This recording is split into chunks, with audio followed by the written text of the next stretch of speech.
Understanding Auditing Reimbursement in Excess of Cost. This is Ken Boyd, the owner of St. Louis Test Preparation. Here's our email and our phone number. You'll see our website and our YouTube channel later in this presentation.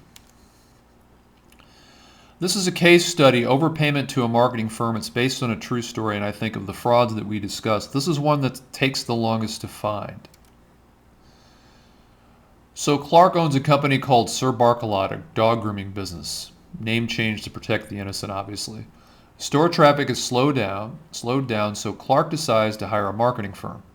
He hires Impact Marketing, which is owned by Bruce. Marketing expenses. After meeting with Impact Marketing, Clark retains Bruce to implement a direct marketing campaign along with radio and television commercials. They agree that Sir Barkalot, the company, will pay an hourly consulting rate plus reimbursement of Impact Marketing's direct expenses. Here comes the reimbursement. Clark is given a range of expected reimbursable expenses. In other words, he knows about how much it's going to cost. Impact expects the amount to be between $5,000 and $7,000. Costs will be incurred for printing, mailing, and commercial production expenses. So Clark, the owner, has an estimate of how much this is going to cost. The marketing campaign takes place over a 3-month period.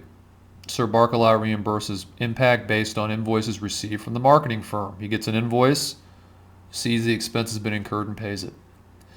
Clark, the owner, is satisfied with the results. The dog groomer's sales increase as a result of the campaign, so the money that he spent seemed to go to a good cause. But then there's a problem. Several months later, Clark notices an article in the local business journal.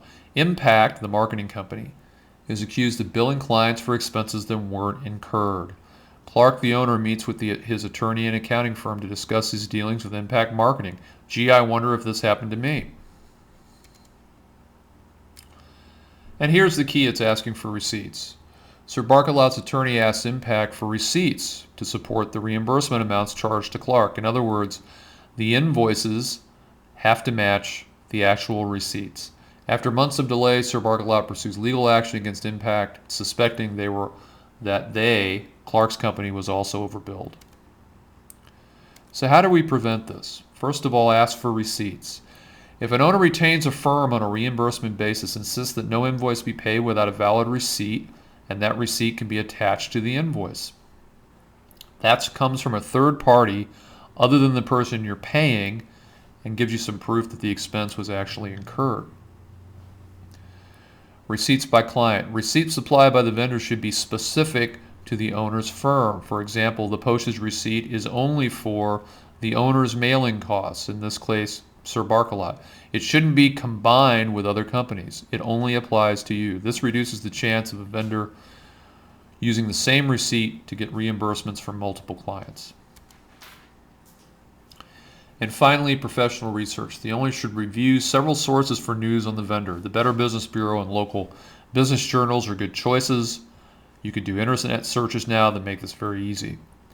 The owner can also search the web using the company's name to locate any negative information that may affect future business. That's the end of Part 4 of our section on auditing. Part 5 will be on YouTube, and you can subscribe to my YouTube channel, Ken Boyd STL. For live tutoring, live chat sessions, my website is stltest.net. Here's our email and our phone number. We'll see you next time.